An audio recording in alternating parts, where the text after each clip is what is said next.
Y mucha atención, una nueva denuncia sobre abuso sexual por parte de un sacerdote sale a la luz en Cuenca, provincia de La Suay.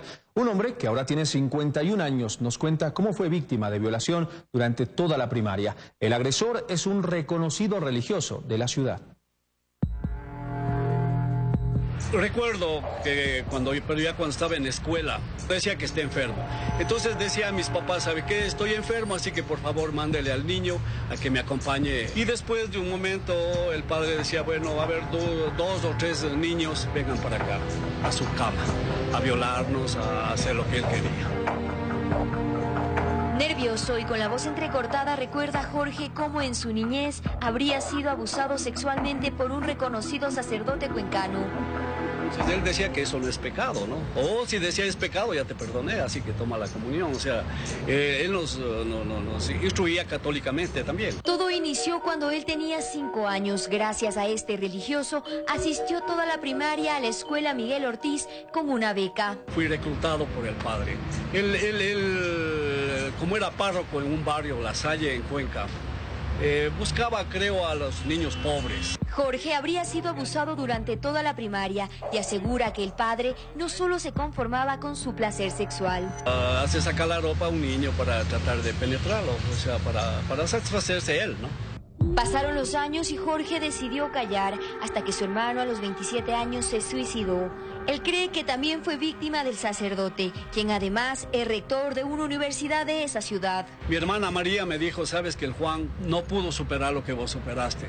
Creemos que él fue víctima de este sacerdote. Entonces ahí quisimos hacer algo. En 2010 es cuando ponen la denuncia, pero en la fiscalía no se pudo hacer nada porque el delito ya habría prescrito. Allí se determina la prohibición del sacerdote de acercarse o mantener cualquier tipo de contacto con los niños, niñas y adolescentes que estudian en las escuelas y colegios católicos regentados por él. Sin embargo, nunca se habría cumplido esta medida. Ellos sabían, cuando nosotros fuimos 2 personas que eran miembros de la Junta, nos dijeron, es un rumor que siempre se ha escuchado en la ciudad, sabíamos que esto pasa. Y fueron como, ok, eso es lo que podemos hacer. Al acudir a la arquidiócesis de Cuenca, esta fue su respuesta.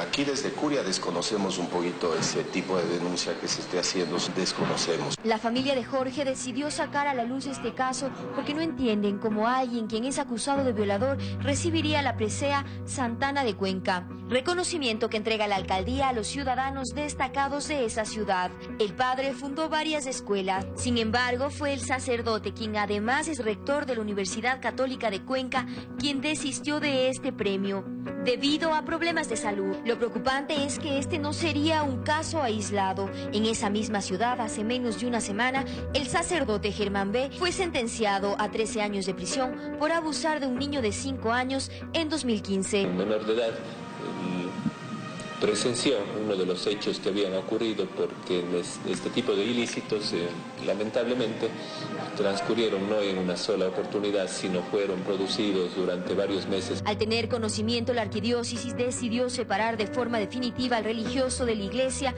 por orden del Papa Francisco. Hacemos extensivo un dolor muy grande y una disculpa y un perdón a todas las víctimas de estos errores, digo yo, de las personas, de estos delitos. El Papa Francisco ha sido muy claro, los pecados tienen que perdonarse, pero los delitos tienen que pagarse. Al igual que Jorge, hay víctimas que prefieren callar, por vergüenza reconocer que fueron abusados, y más aún cuando el agresor es un sacerdote. Fernanda Ceballos, 24 horas. En medio de todo lo que estamos viviendo en el país, estos casos de verdad que nos desgarran el corazón. Nos duelen inmensamente, pero tenemos que tratarlos y tenemos que hablar sobre estos temas para que nunca más queden en la impunidad estos casos de abuso contra nuestros niños. Venga de quien venga. Está con nosotros Silvia Salgado de la Comisión AMPETRA de la Asamblea Nacional que está trabajando justamente en los delitos sexuales a niños, niñas y adolescentes del sistema educativo. Silvia, yo le agradezco muchísimo por acompañarnos el día de hoy. Yo quisiera empezar comentando sobre que en la última consulta popular los ecuatorianos votamos para que este tipo de delitos no prescriban. En el caso que acabamos de ver, han pasado años, más de 20 años de esa violación. Y este hombre se atreve a denunciar porque su hermano, quien también fue violado por el mismo sacerdote, se suicidó. En este caso, ¿la ley cómo se aplica?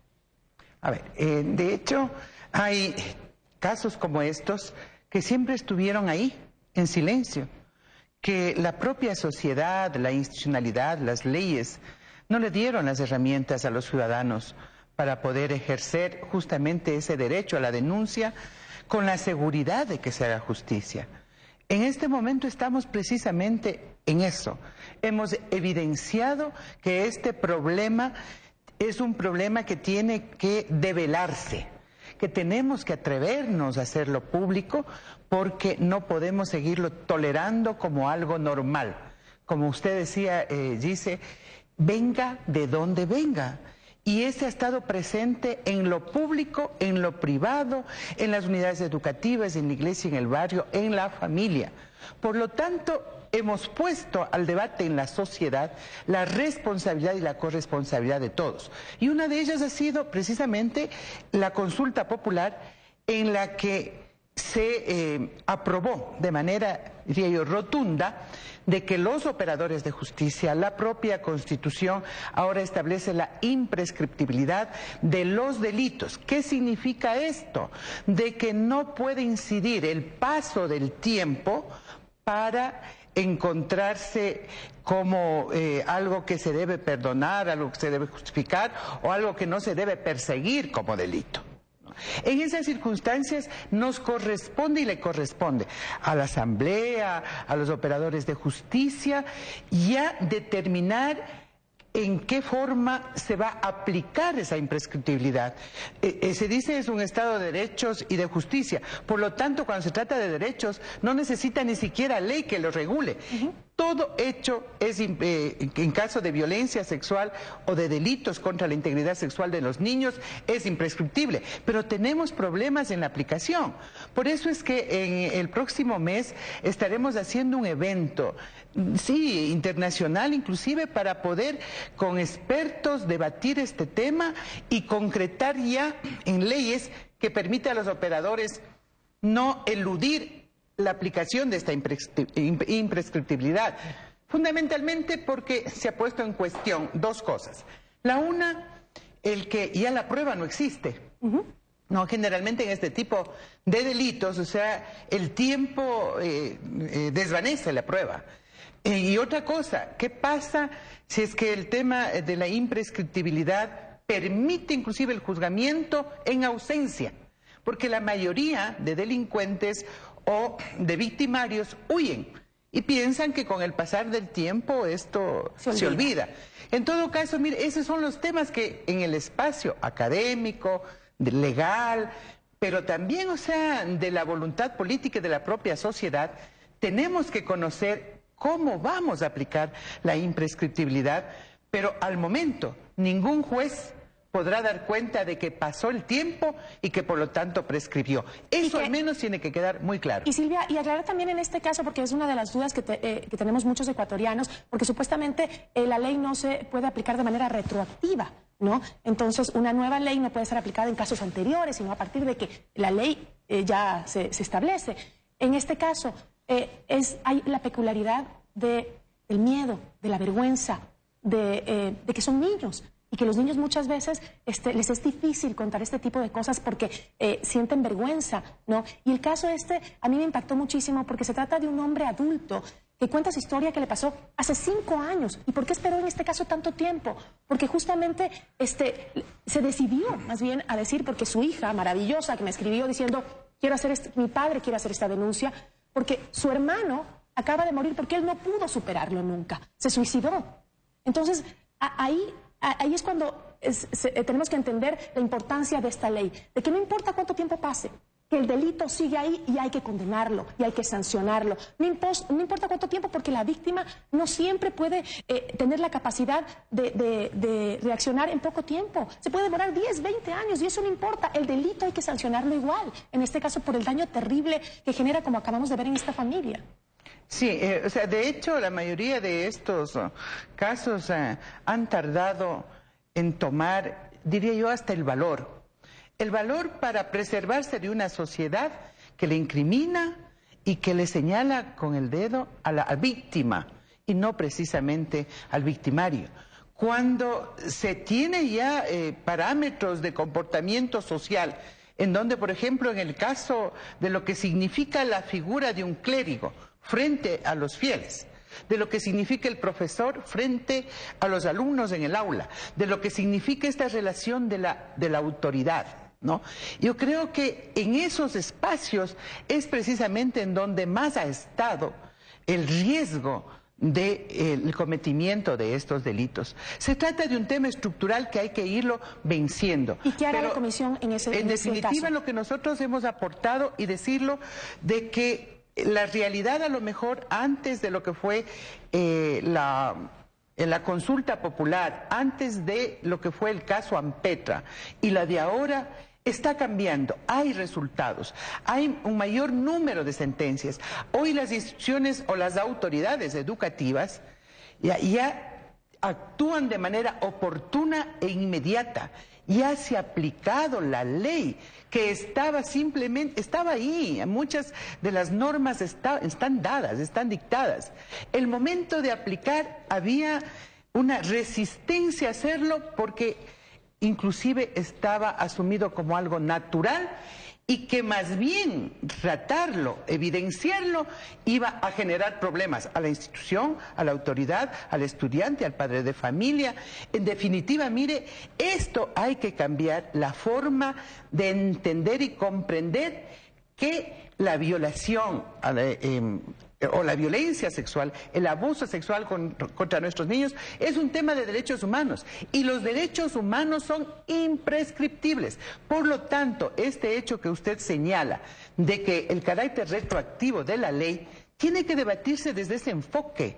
Los niños tienen derechos y esto se trata de una violación de derechos humanos. Los derechos humanos son imprescriptibles, por lo tanto aquí no cabe detenerse a analizar la retroactividad de la ley, sino la vigencia de los derechos humanos. Ahora, Silvia, brevemente sobre los casos del Colegio Benalcázar, un colegio tradicional y prestigioso de Quito, y otro colegio que también se está analizando para ser intervenido, que es el 24 de mayo, que tiene incluso también un reconocimiento enorme de los quiteños y ecuatorianos. ¿Qué ha hecho la comisión? ¿Cuál es el cambio que se le ha dado? ¿Qué significan estas intervenciones?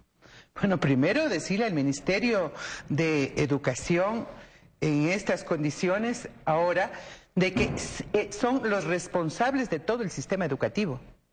La Autoridad Nacional de la Educación tiene competencia en la educación pública y en la educación particular. En la educación municipal, como en este caso, no se puede argumentar de que había que intervenir o poder auditar únicamente a una entidad pública. Está demostrado que en el caso Ampetra, la falta de intervención, lo que hoy se está haciendo con el Colegio Benalcázar, se tenía que hacer de manera inmediata, por ejemplo, en la unidad educativa Ampetra, a pesar de su condición particular. Sí puede, la ley sí le permite hacer auditorías externas para tener la posibilidad de dar un informe al sistema y a las autoridades sobre las condiciones en las que se imparte educación, sobre la calidad del hecho educativo, pero fundamentalmente sobre el cumplimiento de los objetivos que tiene una entidad educativa, sea particular y pública. Lo primero que tiene que hacer es proteger a los niños y generar condiciones de protección de derechos. Si no se hizo eso, niños, niñas y adolescentes, si no se hizo eso, las autoridades tienen que ser suspendidas al menos hasta que el informe de auditoría, que equivale a un informe externo, indique en qué condiciones se está impartiendo educación. Y si hay denuncias, presunciones de delitos sexuales, mala gestión administrativa, pedagógica, hay problemas, ese no es el ambiente de la educación para nuestros hijos. Por lo tanto, ese colegio municipal, el otro, o sea, por más grandes y emblemáticos, aquí no se trata de afectar, eso debe entenderse, no se trata de afectar el prestigio de la institución, sino de identificar los malos elementos para preservar inclusive el prestigio de la propia institución. Así es. Silvia, yo le quiero agradecer muchísimo. Eso implica un cambio de mentalidad de toda la sociedad para que perdamos el miedo a denunciar y a ejercer nuestros derechos. Cero tolerancia. Así es, cero tolerancia de las autoridades, de ustedes quienes están en este momento de hacer la diferencia. Silvia, le agradezco muchísimo por habernos acompañado.